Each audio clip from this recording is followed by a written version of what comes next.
All right, we have the tax manager application we're trying to build in the last lesson, and we want to use this application to look at how we can think about software development in such a way that whatever projects we have, we're able to think and do things correctly. When you use Flask, you always want to have your file structured. We have all of our templates in the templates directory. We have all of our CSS and JavaScript in the static directory, and then we have all of our models in the models directory. We created a model called tax.py. This uses SQL Alchemy, where we use classes to be able to define our tables.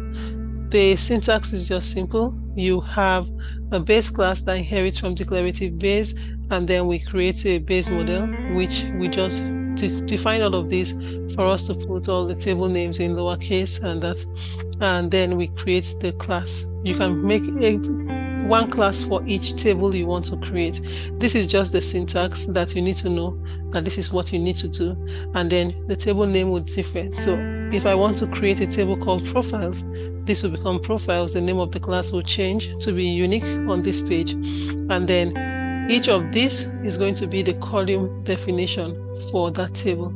And when you want it to be an integer int, so you want it to be a string str, and you map column like this.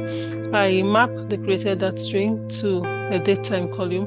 You can do it whichever way. The pre-recorded video gives you details about SQL Alchemy, and so we're not going to deal with whatever we already have in our videos. So when you do this and we come to the app file, we can create a table by running this query. Yes? Yeah, sorry, I don't know if I could ask a question on that task. Yes. That area where maybe you can go back. Yeah, here. Now, what we are trying to achieve here is to create the columns for each of the things that we are going to be filling in the database, right? Yeah, to create a table for the database. Now, what I want to ask is, now we are doing it from here. That's from the Python end. Yeah. Then I'm thinking, because when we were going through the SQL class, I know we were taught how to create tables, insert table, and all of that.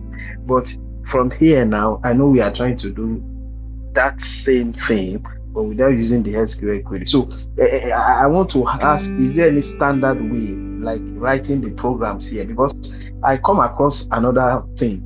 When this one that you put here, for example, they said, okay, ID is equal to bb.column. Yeah, there are many ways to do it. There are many ways to do it. We just chose to use this declarative mapping method of doing it. If you research, you'll find several ways to do the same thing. The reason we use SQL Alchemy is that when you change your database, the database management system you're using, let's say we're no longer using SQL Alchemy, we want to use Postgres. This is going to make it easy for you to work across database using exactly the same code. Okay. Now, because we're using this object relational mapper to be able to do this in Python. But then our SQL Alchemy is what we'll use, or our SQL queries is still going to be what we'll use in our app file when we want to start running queries like insert queries. We do them inside of the file. But just the table creation, you want this to be automatic and you want it to be done once the first time. So you don't want the situation where your app is already built, you want to send a requirement and tell people what database to build, what tables to build before they can use your system. You want the system to build it automatically. Okay? Okay. Now, another question I want to ask is from the front end. So what we are trying to do is we are doing a task manager whereby somebody comes from the front end and key in his task maybe for the day, and when the person does that, it's being passed to maybe via the method that you told us, maybe post or get passed to the database, right? Now the question I want to ask, each time the front end person is putting his details, now those details are automatically captured and passed to the to the database, right? Yeah. Now, the question I want to ask is, with this thing that we have done, has he already set it that whichever user goes to the front end, put in his details will be automatically passed into the database. Yes, even if we have 1 million people using at the same time, it is all going to pass through. And that's why we store the values from the form as a variable. So whatever the value is, it doesn't matter. So we don't need to come to this end each time the user passes in their details. It's automatically generated and sent to the database. Yes. So once we create the route, these functions we are creating extracts the value that any user enters and then passes that data to the database. So the reason we collect whatever the user enter into a variable, we don't know what they'll enter in advance. 10 people might enter 10 different things, so we don't know it in advance. So we just capture whatever is on that form field. So this is saying whatever is on the form field that we name description, store it into a variable called description. And when it stores all of the values into these different variables, we want to put the variables as the values in our insert query to send it to the database. So no matter how many times the value changes, it just keeps capturing all the values into this variable and sending it to the database table. Okay. One more question, ma. When we are setting up that the database, that app.config, there's a place we use app. Yeah. Maybe you can. I'm not saying. Maybe you can spell that. No, app.config. Yeah, when this we're one. setting we were about to set. Okay, please, can you please explain this? And does this apply to all databases, or this is just for SQL? I just need you to explain this. This is just for MySQL. Now, when you set this up, it's exactly the same for any database you're using. Here, when you set the value, you're going to set the name of the database management system we're using. Now we're using MySQL, so we use MySQL and the dialect or the driver we are using here. If you're using a different one, like let's say you're using Postgres SQL, that's what you set here, plus the driver or the dialects we're using. And all these other things remain the same. Okay. And the others will remain the same. /root, that's the name of the account, right? No. The syntax is you put the language plus the dialect, the /root, the username of your database. Sorry, the username. Okay. Yeah, now, in a scenario where we have our server not hosted on the local host, maybe we have it on, for example, AWS. What's going to be on that local host? How are we going to do that? The IP address or the IPv4 address for that server. Okay. Then the task is the database name. Yes. Okay. I think I get that one. Then the other one, engine is equal to create_engine, then app.config. Can you please explain that, please? I'm sorry. Okay, so the create engine method is a method of SQL alchemy where you use this to create the engine that you use to run the queries. So always use the engine to create a connection or use the engine to connect to the database. The engine will take arguments, and the argument has to be this connection string that you have. We only store it in this variable, so we can use it here. But you can actually not use this here. You can just take this whole value. The engine you are creating the engine to supply the language and dialect, and then all of these values is what you want to supply to the engine. And when we just say echo equal to true, we just like we're setting debugging to true, so we can see the logs or something like that. So the thing is, when you do create engine, you are passing in your connection string here. We stored it here, and that's why we use that there. Okay. So now you understand that? Okay. Thank you. Yeah. I get that now. Thank you. All right. So we got to this point last week where we did all of that. We have two templates, the base template, and then we have the index file. What we want to do now is we want to look at how we can display messages. But first, let us see this. When I define a task, I want to clear this table so that there will be no value there. And then when I define a task, let's say the task is grade final examination. And the description is grade or examination has due date. And I want the start date to be, for instance, 19th, and the end date to be 20th. And the deliverable will be student grades in order of pass mark. When I submit this, we don't see any message to tell us whether it's successfully submitted or not. But when we come here, we'll see that it has inserted successfully. Now, what we did here is that we created on the index file the form. And on this form, we have just, on this template, we have just the form. On the app file, when we look at this, we want to set a message that is passed to this index page once the insert is successful. Here, we want to render the template and we want to pass something to it. Okay, so here when we commit here, we want to say, let's change that to change exactly what it is.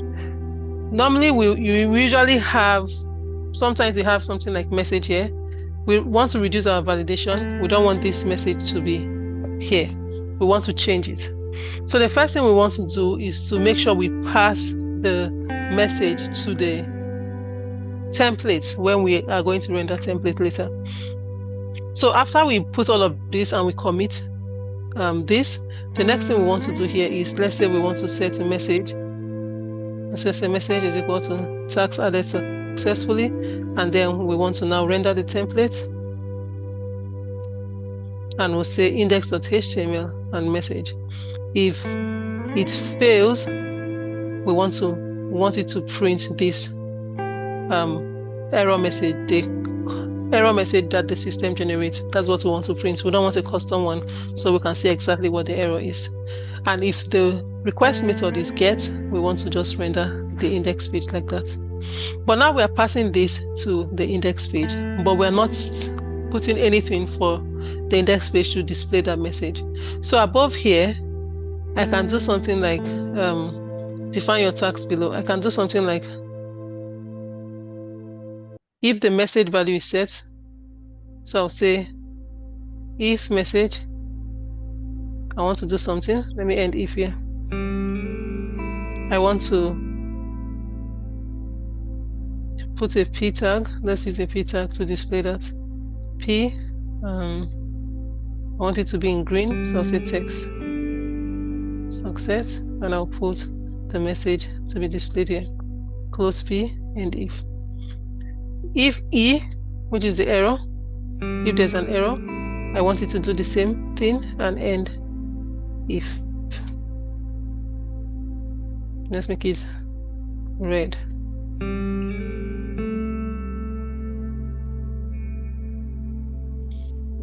So this message, MSG, is what we have here. That's what we named our message. And for here, we want to pass in the render template here.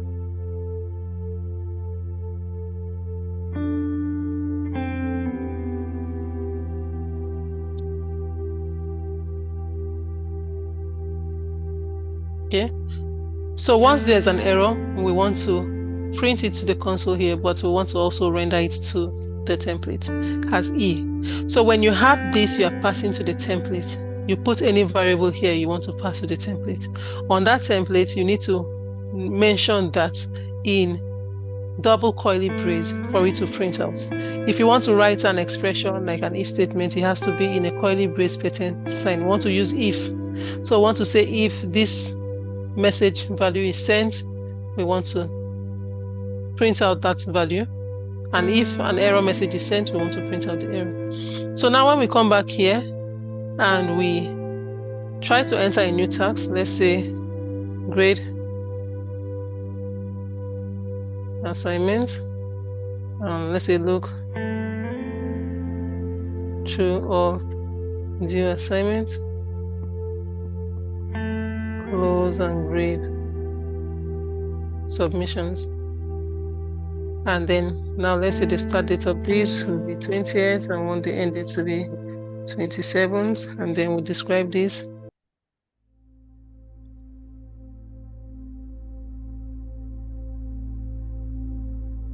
And then we submit. Now we have the message display here, task added successfully, because now we pass this to the template and we are mentioning it on the template.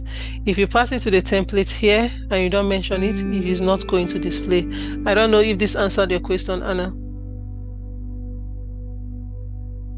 Yes, I will try this one. Okay. Yes, thank you. So let's try to generate an error here. Let's say, for instance, we name a column that doesn't exist. We want to have an error. So let me just refresh this so that it will try to reinsert the last one that we did. And we'll have an error here, giving us exactly the SQL error that happened because we do not have any column name deliverable or non-column deliverable, because I deleted the S here just for us to be able to see how the error will display. And if I do this and I refresh, it's now going to be success because I have done everything correctly. So this is how you make sure you display your error. You put them or your message, put the message anywhere you want on your template. If you want it above the container, you can put it there. If you want it in between the container, you can put it. If you want it beneath, you can do that there. So anywhere you want it to display, it is going to display there. So now we've done this one, but another thing we want to do is we want to be able to have a file where we can view all of the tags that were created. So first of all, we want to come to our base file and we want to look at these links for my tags and update tags. And when we do that, we want to be able to go to those routes and be able to update the tag or to be able to view all of our tags. So let's change this to, let's say we have a route called my tags. We're going to create this route, and then let's say we have a route that we'll call, let's say edit tags, like this. So we're going to create this one. When we come to the app file here, we want to now create, or before then, let's create two templates. One will be called my tags and one will be called tags. So we can copy this. Let me copy the index page and use that. And I'll create a new file. And I'm going to call this my tags, like this. And I'll save it there. And I'll create a new one. And I'll call this tags.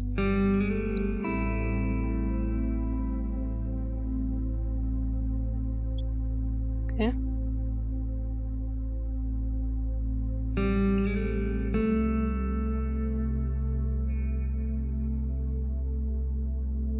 All right. So now I want to edit this for me to be able to just view all of the tags on from the database. So I'm going to delete all of this here. Let me delete it up until this part. And what I want to do is to be able to get the tags from the database. I want to display the tags I'll get from the database here. I want to use a route to do that. But I want to create a table. Let me create a div tag. I'm using Bootstrap here, and that's why you are seeing these classes. You don't have them.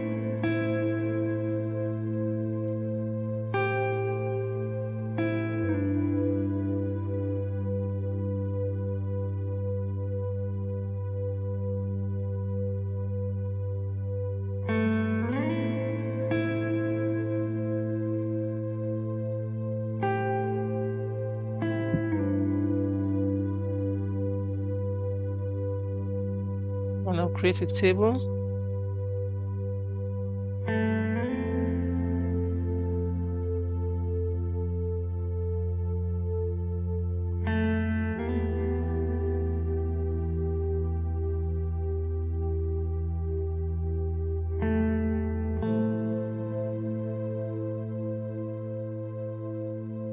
Let me use all of this here.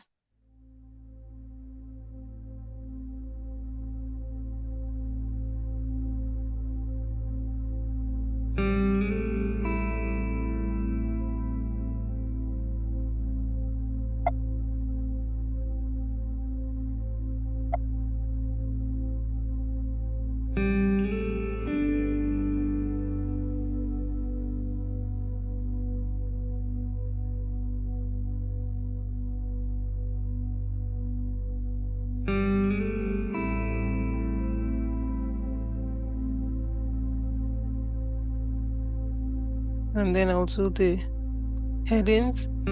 So once we had the tax ID, we have the tax name, we have the description, start, end date, deliverable, completion status. And so let's create a head.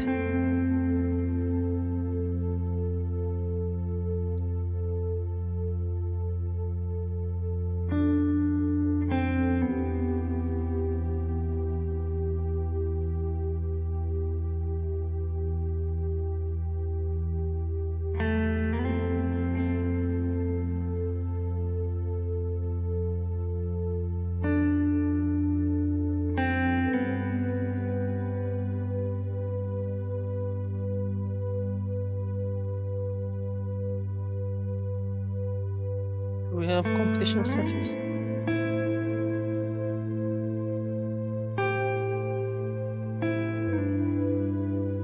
Now we have,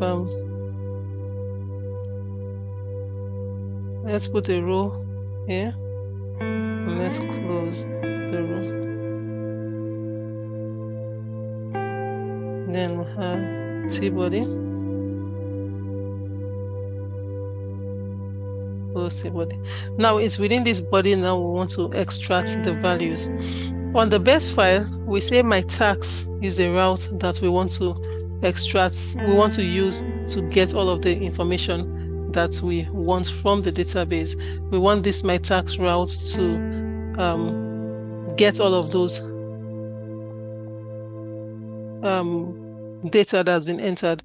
We want to just run a select query on it. So we'll come to the app file and let me define a new route here. And the name of the route we want is my tax.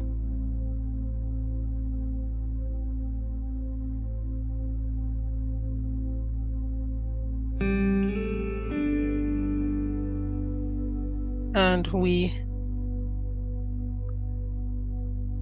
create a function. Let's say the function is get tax. What we want to do is to run a select query, select all from the tax table, and then we want to return render template tax.html and pass all of the values that we have collected, all the rows we have collected here as an array to this tax .html template. So on this template now, we know that we have something stored in the tax, which we can loop through to get each of the row. So when we come back to my tax here, what we can now do is to now start getting that value because it is stored in tax. We want to get it now and we want to display it on the page. So we're going to do it like this. Let's put a row. So okay, let's say for tax in tax like this, then we'll have a table row and then we end for. So for each row, for each of the row here, we want to display it as a table cell. So we want the tax ID, the tax name, the description, start date, end date, deliverable, and deliverables is the column name, and then the completion status. So we'll refresh our page to see if we can get this out. So make sure that this tax is the name that we pass here, tax. And we are looping through using for tax in tax. So we're going to put dot column name, tax dot column name, this iterator dot the column name of that. So let's go back here and see. So refresh this page and we'll see if my tax, we can't get this to update. And the reason is that I think on the base file they are disabled. Let's look here, they're disabled. We'll remove this disable here. And then we refresh again. We've inserted the last record multiple times. And then we want to go here, my tax, update tax. So when we come to my tax, it is displaying this form for us without what we want. So let's come back to the route to see what we did wrong. So the route is my underscore tax, and we want it to do this. When we come to the base file, we want the my tax to go to the my tax route, and When we come to my tax route, we want it to render template, tax.html. We want it to go to the my tax.html because this is the template we are using, and we want to pass this to it. And so when we refresh this page and come back here, we can see all of the tax in the database table displayed here. So when we go to the table, we can now see everything that we inserted displayed here for us to see. So you can now see how we can retrieve the values to view everything you have on your table. Now let's look at how we can retrieve this to update it. So when we click on this update link, it will display something for us. Does anyone have a question before I go to the next one? No. Okay. Now take note that there are many ways to do the same thing. I'm using this method for you, but if you research, you'll find other ways to do it. We are trying to use methods so that we can use more of Python than using inbuilt functions that already exist. Okay. So let's look at the other file and let's try to make the tax.html the file that we'll go to update all of our tags. So we pasted something here. We want to delete some part of it. Let's say we want to delete from here down to the form. And what we want to do here is to create a form or a table that has like some forms to be able to retrieve the values for updates. The value we want to update, let's just say what we want to be updating is the completion status. If we finish it, we want to mark it as complete. So let's just use that method where we want this to be updatable. Okay, so on this tax.html, we want to retrieve the values and we want to make it updatable. So I will create this. It's similar to this. Maybe I should copy this and paste this here to make it faster.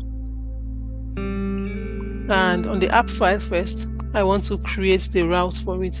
So the route that we have for it is edit tax. That's what we had on the base file, edit tax. So we'll come here to create that route for edit tax.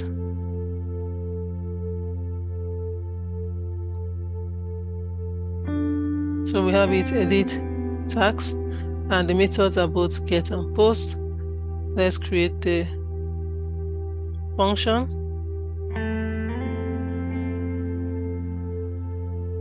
And we want to get the values that we enter into the form. And then if there's no value, we want to select all from tax and display or send the values to the form. Before we do this, let's go back so that you can understand this better. I think it's better for me to create the template for you to see it. So here I have all of this. I want to put something like an action, so I can put update and delete. Okay, and I have all of this for tax. In tax, I want to display everything there, but I want to have it as a form.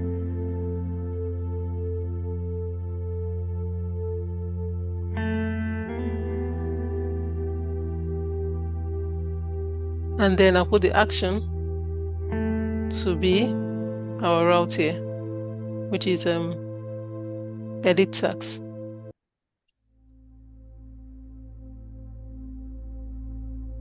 And then before I close the row, I'll close form. Let's see if this one works. Now this is a form. I want the completion status to be a select drop-down menu that will have pending, in progress, completed, and all that. So I'm going to change this one to be a select button. So I'll put select name is equal to, let's make the name status, and then let me close select here, and I'll put the options now. So the first option will be the value from the database. So let's say option value is equal to, and then I will paste this as a value. So if the person doesn't enter anything, it will just put in the same value back. So I'll close option. and we want this to be selected by default. So put selected here. And then the other options will now be the new options. So put not started. Let's put another one. Not started is the option for the default. Let's put an option in progress.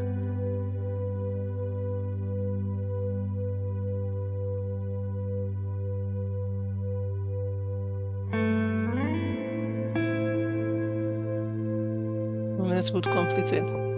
Here, maybe we'll put another one. Let's make another one and say delayed or something.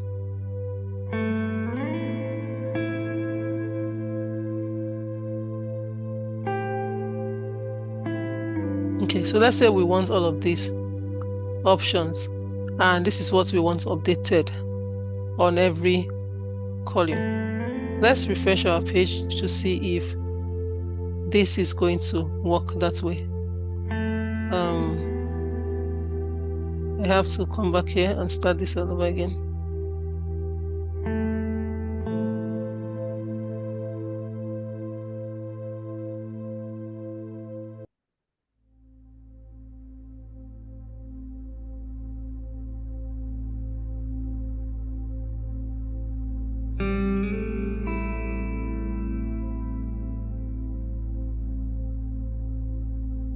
Okay, so when I come here and I select update tags, we have an error. The view did not return a valid response. Yes, because we don't have a return statement yet. So this is what we need to see at this point because we've not done the view properly. So on this place, we want it to put this, and then at the end, we want it to put a button where we can click on update or click on delete. So what we'll do here is to put the last table cell, and then we'll put the submit button. So let's say input type hidden. Now for this to be updated, we want it to be updated by a particular unique column, which is the tax ID. And so we want the hidden field name to be, let's say ID, but we want the tax ID column to be the field where we want to use to update that, or the criteria for the update. So we want to say update the completion status where the tax ID is this tax ID that we're going to send along with the form. So let's put this as update like this. So we're going to test this to see if this works. But before that, let's come to the app file and make sure that it can see it. Okay. So we want to say if request dot method is equal to post. We want to do something. So if the method is post, we want to collect all of the value that was entered into the form. So let's say tax ID is equal to the name is ID there, and we want to get the completion status.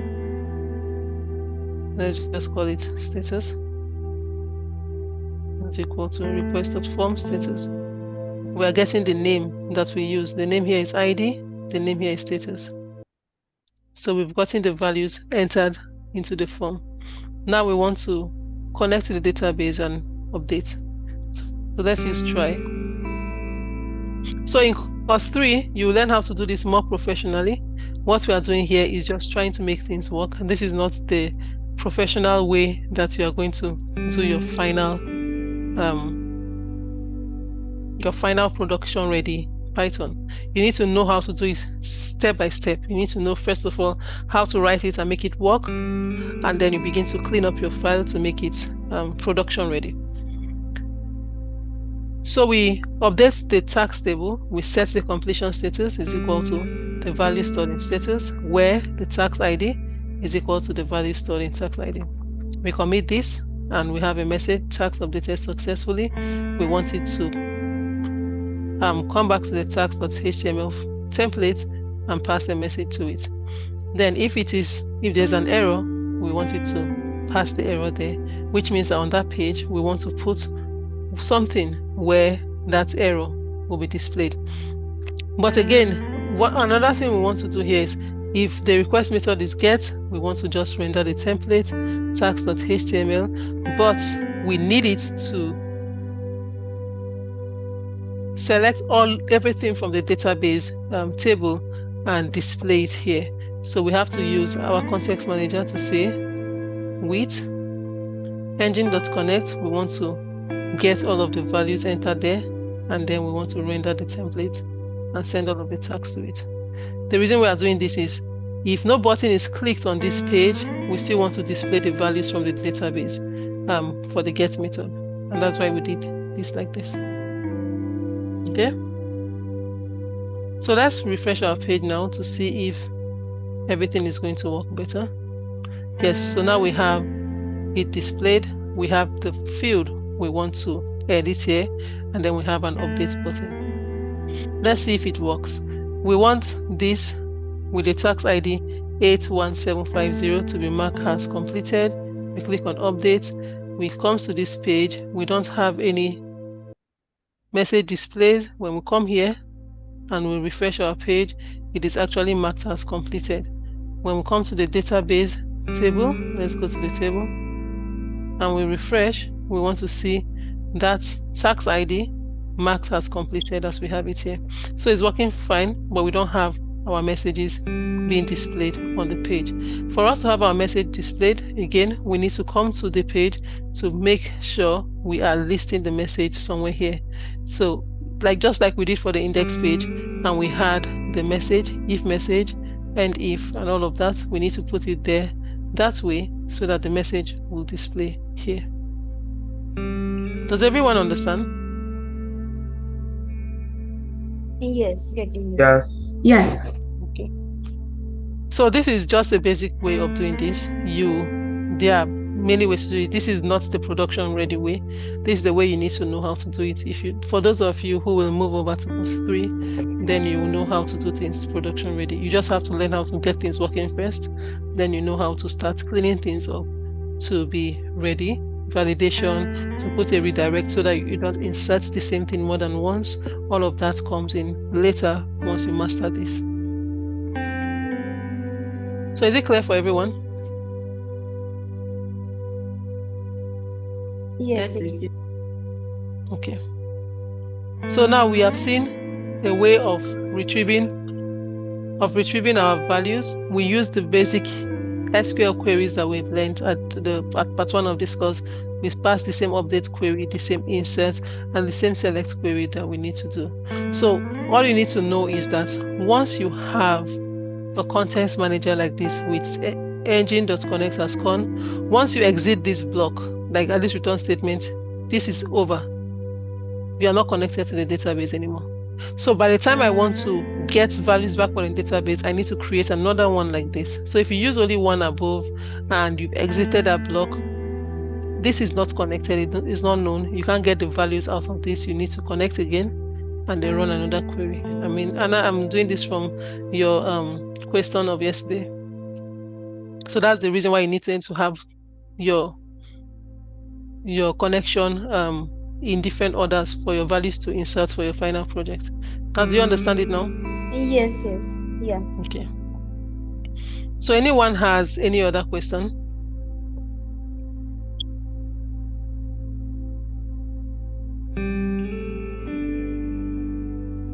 So here, is that the same way we can use our and how you have used task ID as a foreign key? No. Okay, so for foreign key, let me show you how we do foreign key. I'm going to use another project to show you foreign key. Let's look at the models from course 3, for instance. We have this model that we are creating to have different tables, and these tables are linked. For this project, it's like a maternity record project where you want to track the different activities of different pregnancies. Now, when a pregnancy is registered for a particular person, we want to have the data go across several tables. So here we have a pregnancy registration table, pregnancy risk assessment table, pregnancy follow-up table, and the pregnancy labor table, and the pathograph and postpartum, and then the death table.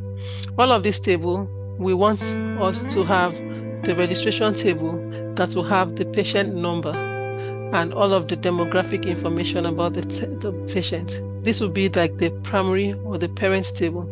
Every other table, like pregnancy risk assessment, the risk assessment for what pregnancy. So we need to use the pregnancy number that we generated on the parents table. So now if you see the parents table has pregnancy number and it has unique equal to true. Now we want to use that pregnancy number here. It becomes a foreign key written like this.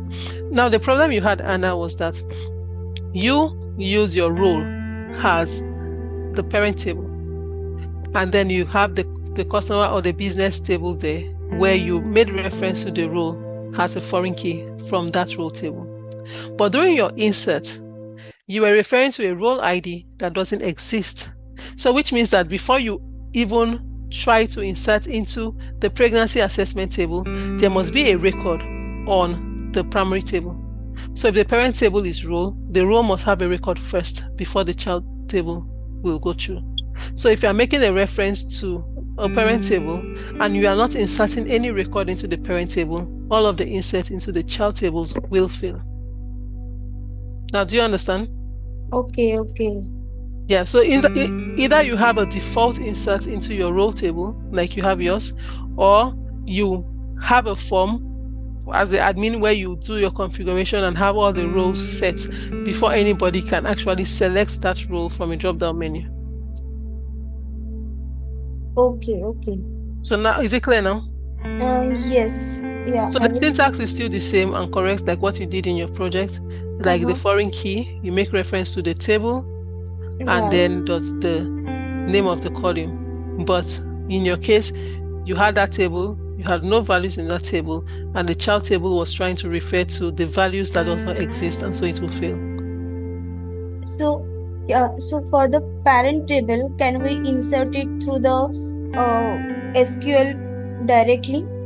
Because I don't have anything from the form or that. You can do a default insert into it. Like for instance, when you come to your app file, let's go to the task manager. We come to the app file and I have my index route. And I want to say when anybody goes to the home page, you want to check the row table. If there's no value on that table, you want to do a default insert. So maybe here you want to do, the first thing you want to do here is to run SQL query to insert default values into the row table. Into the row table if they don't exist. If it doesn't exist. You understand? So here you're going to be doing the SQL query. So you now do with engine.connect as con. You want to now say con.execute and text. So insert into rows, role name. Sorry, let me do this properly. So you have the names of the role you want to. You say insert into rows. Yes, role ID and role name. The role ID is it auto increment? Yes. So you just use a role name. Right. Insert into rows, role name, value, admin, and then if you have more values, you just add them as comma separated list, and then you will execute. This is already executed, you commit. So we can add values and then we say con.commit. So once you do this, anytime you come to the index page, this is automatically inserted. Or you can do the insert query just like you run all of the table here and you insert one time. Okay. Then once that insert happens, then the one for the others that make reference to the role will now begin to work correctly. So it's either you want to already insert it by default. What you want to avoid is trying to insert it from a MySQL Workbench manually. You want to make sure the application does that insert. Okay. Yeah.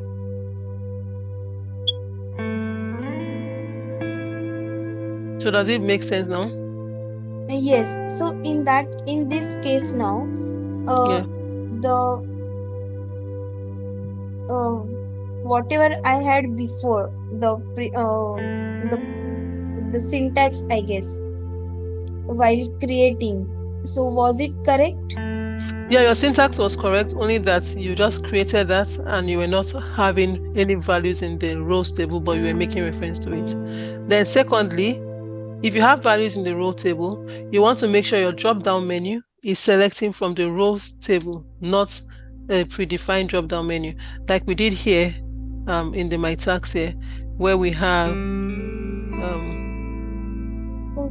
this tax, like this one, when we had this, where we pass something, a completion status, this value.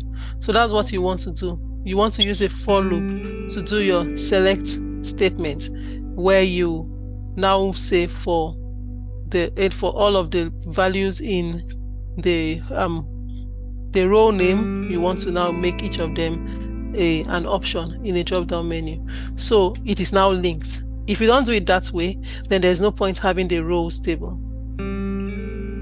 Right. So same way I can use that one for the spot ID as well, the specific ID for the specific account. The same way I have to do. Yes, exactly. Okay. I will So try. Is it understandable? Yes, I'm getting it at least now. So I will try this. Okay. Yeah. Thank you. So anybody else had problem with final project?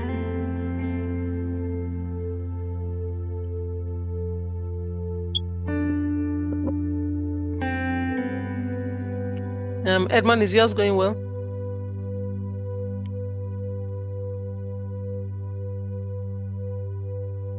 Yes. Okay. And Pascalina, yours is going well? Yes, it's going well. Okay.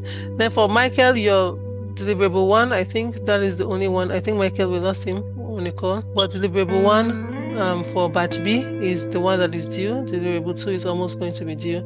So this is an example of how you can think about your project and try to create something. If you have problems, you can always contact me and we can walk through wherever you get stuck on your project. Okay. So does anyone have any extra question? No. Even myself. All right, everyone. So thank you. And for batch A, this is your last live class. For batch B and C, we will still see you another time. So thank you, everyone. Thank you very much. So have a nice weekend.